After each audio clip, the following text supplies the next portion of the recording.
17ಕ್ಕೆ ತೆರೆ ಮೇಲೆ ಬರ್ತದೆ Kaal KG Preethi. Preethi Kaal KG, romance 1 KG, comedy quintal. ಪ್ರಪಂಚದಲ್ಲಿ ಕೆಲವು ಕಡೆ ಕೋಳಿ ಮೊಟ್ಟೆ ನೆಡದಿಲ್ವಂತೆ, ಡೈರೆಕ್ಟ್ ಆಗಿ ಮರಿ ಮಾಡ್ಬಿಡುತ್ತಂತೆ. ನಂಗೆ ಇದು ಗೊತ್ತೇ ಇರ್ಲಿಲ್ಲಪ್ಪ. ಹೌದಾ? ನಂಗೂ ಗೊತ್ತಿರ್ಲಿಲ್ಲ. ಸಿಂಗಲ್ ಟ್ರೈಲರ್ ನಿಂದಲೇ ಸ್ಯಾಂಡಲ್ವುಡ್ ಅಂಗಳದ ಗಮನ ಸೆಳೆದಿರೋ ಕಾಲ್ ಕೆಜಿ ಪ್ರೀತಿ ಸಿನಿಮಾದ ರಿಲೀಸ್ ಡೇಟ್ ಫಿಕ್ಸ್ ಆಗಿದೆ. ಇದೇ ಫೆಬ್ರವರಿ 17ಕ್ಕೆ ರಾಜ್ಯಾದ್ಯಂತ ತೆರೆಗೆ ಬರೋ ಯೋಜನೆಯಲ್ಲಿರೋ ಕಾಲ್ ಕೆಜಿ ಪ್ರೀತಿ ಹೊಸ ಪ್ರತಿಭೆಗಳ ಸೂಪರ್ ಹಿಟ್ ಸಿನಿಮಾಗಳ ಸಾಲಿಗೆ ಸೇರುವ ಸೂಚನೆ ಕೊಟ್ಟಿದೆ. ಪ್ರೀತಿ ಕಾಲ್ ಕೆಜಿ ಆದ್ರೂ ರೊಮ್ಯಾನ್ಸ್ ಕಾಮಿಡಿ ಮೂಲಕ ಭರವಸೆಯ ಸಿನಿಮಾ ಅನಿಸಿಕೊಂಡಿದೆ.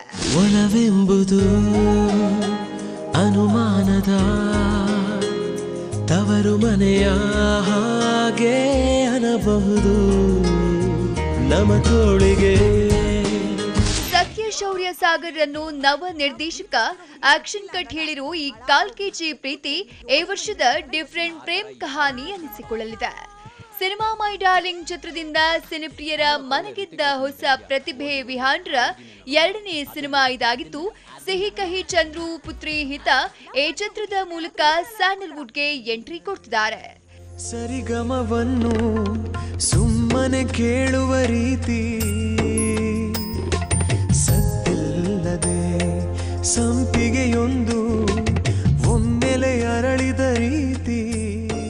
ಇನ್ನು ಯೋಗರಾಜ್ ಮೂವೀಸ್ ಬ್ಯಾನರ್ ನಡಿ ರಾಜೀವ್ ನಿರ್ಮಿಸಿರುವ ಈ ಚಿತ್ರದಲ್ಲಿ ಲವ್ಲಿ ಜೋಡಿಯ ಲೈವ್ಲಿ ಪ್ರೀತಿಯ ಜೊತೆ punch dialogues, beautiful locations, special attraction ಜೊತೆಗೆ ಗಾಯಕರಾಗಿದ್ದ ಚೇತನ್ ಸೋಸ್ಕಾ ಈ ಚಿತ್ರದ ಮೂಲಕ ಸಂಗೀತ ನಿರ್ದೇಶಕರಾಗಿ ಹೊರಹೊಮ್ಮುತ್ತಾಯಿತು.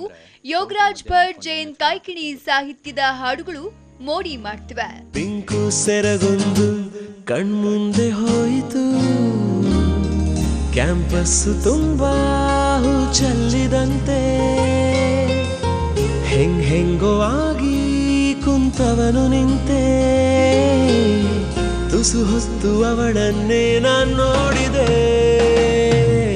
ಒಟ್ಟಾರೆ ಎಲ್ಲ ಆಂಗಲ್ನಿಂದ ಹೊಸಬರ ಈ ಹೊಸ ಪ್ರಯತ್ನ ಮೆಚ್ಚುವಂತಿದ್ದು, ಮೈಸೂರು ಟಾಕೀಸ್ ಬ್ಯಾನರ್ ನಡಿ ಜಾಕ್ ಮಂಜು ಕಾಲ್ ಕೆಜಿ ಪ್ರೀತಿಯನ್ನ ತೆರೆಗೆ ತರ್ತಿದ್ದಾರೆ. ಲಾರಿ ತಂದೆ ನಾನು ಕಾಲ್ ಕೆಜಿ ಪ್ರೀತಿನ ಹೊತ್ಕೊಂಡು ಹೋಗಕ್ಕೆ.